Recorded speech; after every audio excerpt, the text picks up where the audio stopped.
बाद नेताओं में हलचल तेज हो गई है। इसके चलते अलग अलग पार्टियों के लोगों में चुनाव लड़ने की उम्मीद जागने लगी है। आपको बता दें कि आने वाली 30 अक्टूबर को आज चुनाव होना है और 2019 में ऐलानाबाद चुनाव अभय सिंह चौटाला ने जीता था और किसान आंदोलन के चलते चौधरी अभय सिंह चौटाला ने किसानों के पक्ष में विधायक पद से इस्तीफा दे दिया था। इसके चलते ऐलानाबाद विधानसभा अब तक खाली पड़ी है।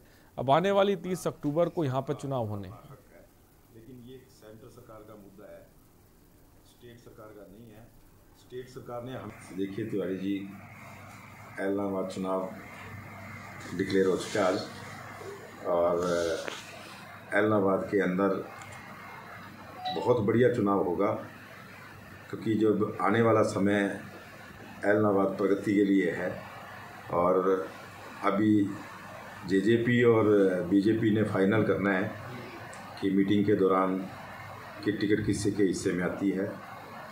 और बीजेपी और जेजेपी के अंदर भाई गोपाल कांडा जी हलोपा से, जो हमारे प्रेसिडेंट है हलोपा से, उन्होंने भी बीजेपी को समर्थन कर रखा है।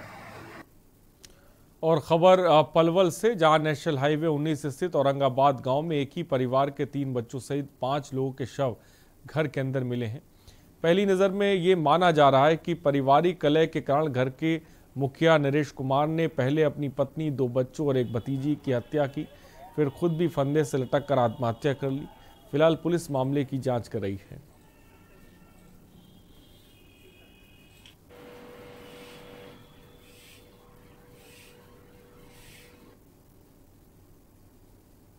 मिली कि औरंगाबाद गांव में 5 आदमी ने फांसी खा ली, तो हम मौके पर जाके पता चला कि नरेश, जो इनका घर का मालिक था, उसने फांसी खा रखी। बाकी उसने अपनी पत्नी, 2 बेटियां और एक बेटा, उनको लगता है, प्रथम दृष्टया तो लग रहा है कि उनको शायद को जहर दिया है या उसका गला तो मुंह दबा के हत्या की गई उनकी।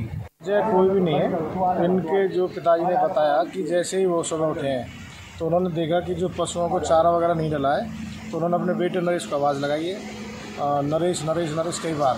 जब कोई रेस्पॉन्स नहीं मिला है तो उन्होंने घर में जाके जैसे देखा है तो लड़का, इनका जो बेटा नरेश, खुद रस्सी से लटका हुआ मिला है और जो इनकी जो घरवाली नरेश की और जो बच्चे थे वो डेड पोजीशन मिले। सुबह सुबह यहाँ हमसे भी पहले पड़ोसियों को जानकारी मिली। पड़ोसियों ने आके देखा तो यहाँ 5 की 5 डेड बॉडी मृत थी। इसमें एक लड़का, जो चाचा का लड़का नरेश था, वो फंदे पे, पंखे के पे लटका हुआ था।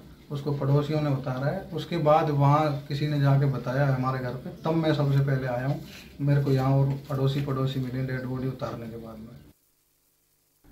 और पंजाब में 53 लाख परिवारों को 1200 करोड़ रुपए की बिजली बिल माफी करने के फैसले को किसान नेता जोगिंदर सिंह उगराहा ने पॉलिटिकल स्टंट करार दिया है। फतेहाबाद के गांव गोरखपुर में आयोजित किसान मजदूर सम्मेलन कार्यक्रम में पहुंचे किसान नेता योगेंद्र सिंह ने कहा कि पंजाब में सरकार का ये फैसला लोगों को पीछे लगाने के लिए एक पॉलिटिकल स्टंट है। ये मौसम चुनावी मौसम है, कुछ देने का है, लेने का नहीं। इसलिए सीएम चन्नी का ये फैसला बरसात के मौसम में मेढक बाहर आने जैसा है।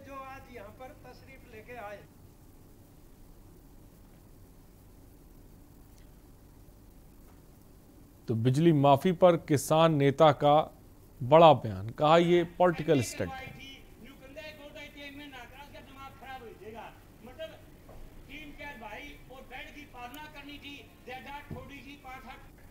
मुझे याद है यालकी की घटना, एसएचओ जो इंस्पेक्टर, और ये देखिए साथी, आज हम आए हैं पृथ्वी सिंह, कामरेड पृथ्वी सिंह की बरसी है, उनके ऊपर आए हैं, उनको श्रद्धांजलि पेश करने के लिए हैं। जो किसान सभा का जो प्रोग्राम है उसके अंदर हम आए।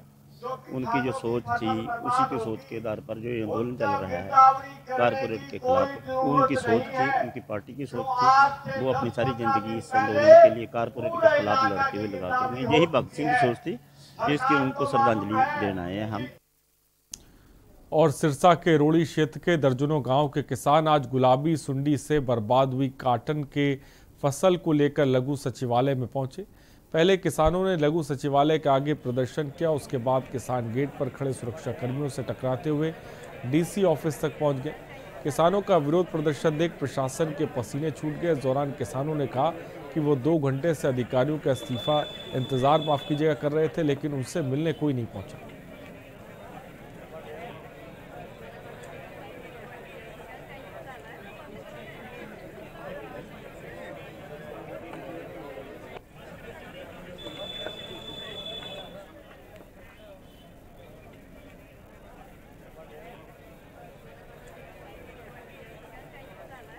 आज हमारे ग्राम पंचायत रूड़ी, ग्रामवासी रूड़ी, समस्त ग्राम रूड़ी के किसान, मजदूर, दुकानदार यहाँ पर पहुँचे हैं और हमारे मोतबार बंदे भी आज हमारे साथ खड़े हैं।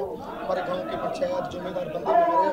और आज हमारी जो मुख्य मांग है भी जो नरमे की फसल बारिश की वजह से बिल्कुल नुकसान हो चुका, उसकी गिरदावरी को लेकर, और साथ में जो गुलाबी सुंडी के अटैक से हमारी बिल्कुल फसल खत्म हो चुकी है, साथ में 2020 का मुआवजा रह रहा है और साथ में 111 गाँव का बीमा भी रह रहा है।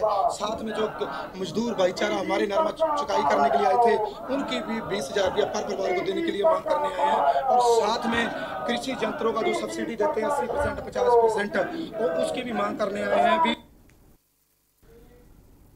रुकते हैं एक ब्रेक के लिए, जल्द लौटेंगे।